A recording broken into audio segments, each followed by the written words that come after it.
नमस्कार. सांगावर आपण पाहतोय पिंपरी चिंचवड शहरातील हायलाइट्स बातम्या. पवनाथडी जत्रेसाठी उद्या रविवार दिनांक 22 फेब्रुवारी 2026 रोजी लकी ड्रॉ पद्धतीने होणार गाळे वाटप. सकाळी 11 वाजता पिंपरी येथील मुख्य प्रशासकीय इमारतीतील माननीय मधुकरराव पोळे सभागृह येथे पवनाथडी जत्रेचे गाळे वाटप होणार. पिंपरी चिंचवड महानगरपालिकेतर्फे महिला बचत गटांना बाजारपेठ उपलब्ध करून देणे, महिलांमध्ये विपणन व विक्री कौशल्य विकसित करणे, तसेच महाराष्ट्राच्या सांस्कृतिक परंपरा आणि शहरी संस्कृतीचे जतन करणे या उद्देशाने दरवर्षी पवनाथडी जत्रा आयोजित केली जाते. यावर्षी पवनाथडी जत्रा दिनांक 25 फेब्रुवारी ते 1 मार्च 2026 या कालावधीत सांगवी येथील PWD मैदान येथे आयोजित करण्यात आली आहे. पवनाथडी जत्रा ही महिला बचत गटांसाठी एक महत्त्वपूर्ण व्यासपीठ ठरले आहे. महिला उद्योजकांनी तयार केलेल्या विविध उत्पादनांना थेट ग्राहकापर्यंत पोहोचवण्याची संधी या जत्रेमुळे उपलब्ध होते. राज्यपाल आणि उपमुख्यमंत्री यांच्या हस्ते पिंपरी चिंचवड महानगरपालिकेचा सन्मान. वसुंधरा अभियानात सलग तिसऱ्यांदा राज्यात अव्वल, महापालिकेस 10 कोटींचे बक्षीस जाहीर. हा सन्मान पिंपरी चिंचवड शहरवासियांचा. महापौर रवी लांडगे यांची प्रतिक्रिया. पर्यावरण संवर्धन, शाश्वत विकास आणि हरित उपक्रमांची प्रभावी अंमलबजावणी केल्याबद्दल पिंपरी चिंचवड महानगरपालिकेने माझी वसुंधरा अभियान 5.0 मध्ये राज्यात प्रथम क्रमांक पटकावला. सलग तिसऱ्यांदा अव्वल स्थान मिळवले आहे. या उल्लेखनीय कामगिरीबद्दल महापालिकेस 10 कोटींचे बक्षीस जाहीर झाले असून आज राज्यस्तरीय आयोजित सन्मान सोहळ्यात महाराष्ट्राचे राज्यपाल आचार्य देवव्रत व उपमुख्यमंत्री सुनेत्रा पवार यांच्या हस्ते महापौर रवी लांडगे व आयुक्त श्रावण हर्डीकर यांना सन्मानचिन्ह व प्रशस्तीपत्र प्रदान करून सन्मानित करण्यात आले.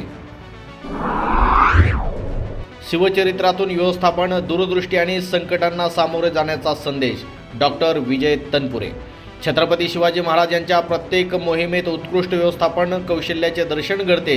शिवचरित्र केवळ संकटे दूर करीत नाही तर संकटांना कसे सामोरे जायचे हे शिकवते, असे प्रतिपादन शिवशाहीर डॉक्टर विजय तनपुरे यांनी व्यक्त केले.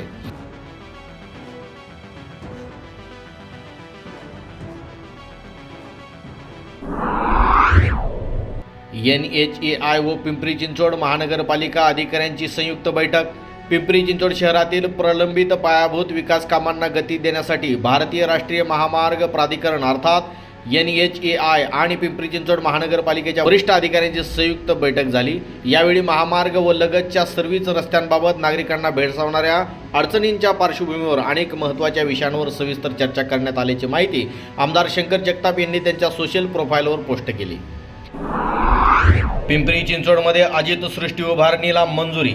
महापालिका सर्वसाधारण सभेत सर्वपक्षीय नगरसेवकांच्या एकमताने दिवंगत उपमुख्यमंत्री अजितदादा पवार यांच्या कार्याचा गौरव करण्यासाठी अजित सृष्टी उभारण्याचा प्रस्ताव मान्य झाला. याबाबत नवनिर्वाचित महापौर श्री रवी लांडगे आणि सर्व पदाधिकारी नगरसेवक यांनी सकारात्मक भूमिका घेतली आणि सर्वानुमते प्रस्तावाला मान्यता दिली. पुणे मार्केट यार्डातील लिंबू विक्री नियंत्रण करताना आडतदारांबरोबर मूळ शेतकऱ्यांचे हित महत्त्वाचे. पणन मंत्र्यांच्या उपस्थितीत बैठक घेत प्रश्न मार्गी लावणार अण्णा बनसोडे, उपाध्यक्ष विधानसभा. गेल्या काही वर्षांपासून पुणे मार्केट यार्डमध्ये फळ विभागाऐवजी भाजीपाला विभागात लिंबू विक्री सुरू असल्याने फळ विभागातील मूळ लिंबू आडतदारांचे मोठे आर्थिक नुकसान होत आहे. या पार्श्वभूमीवर लिंबू विक्री केवळ फळ विभागातच होण्याबाबत बाजार समितीचे धोरण प्रभावीपणे राबविण्यासाठी विधान भवन येथील उपाध्यक्षांच्या दालनात बैठक पार पाडली. पुणे मार्केट यार्डमधील लिंबू विक्री नियंत्रणाबाबत व्यापारी वर्गाने घेतलेल्या आक्षेपाबाबत या बैठकीत चर्चा करताना शेतकरी व आडतदारांचे हित लक्षात घेत पणन विभागाने अंमलबजावणी करावी अशी विधानसभा उपाध्यक्ष अण्णा बनसोडे यांनी सूचना केली. पिंपरीत नरेश भाऊ जिनवाल युवा मंचाच्या वतीने छत्रपती शिवाजी महाराज जयंती उत्साहात साजरी. छत्रपती शिवाजी महाराज जयंतीनिमित्त नरेश भाऊ जिनवाल युवा मंचाच्या वतीनं मोरवाडी पिंपरी येथे उत्साहपूर्ण वातावरणामध्ये कार्यक्रमाचे आयोजन करण्यात आले होते. हा कार्यक्रम doctor Babasaheb Ambedkar mini market शेजारी पिंपरी येथे 19 फेब्रुवारी रोजी पार पडला. युवा मंचाचे संस्थापक अध्यक्ष नरेश भाऊ जिनवाल यांच्या मार्गदर्शनाखाली आयोजित या कार्यक्रमात विविध मान्यवरांची उपस्थिती लाभली. पिंपरी चिंचवड पत्रकार संघाचे अध्यक्ष अनिल वडगुले यांनी छत्रपती शिवाजी महाराज यांच्या पराक्रम, दूरदृष्टी आणि आदर्श राज्यकारभारावर प्रभावी व्याख्यान दिले.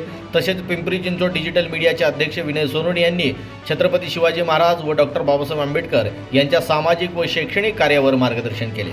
अखिल भारतीय मराठी पत्रकार परिषदेचे महाराष्ट्र उपाध्यक्ष गणेश मोकाशी यांनी देखील कार्यक्रमामध्ये सक्रिय सहभाग घेतला. यावेळी पत्रकार संघाचे सागर सूर्यवंशी, संतोष गोतावळे, महावीर जाधव यांच्यासह उपस्थित मान्यवरांचा सत्कार करण्यात आला। यावेळी नरेशभाऊ जिनवाल मित्रमंडळाचे सर्व सदस्य उपस्थित होते।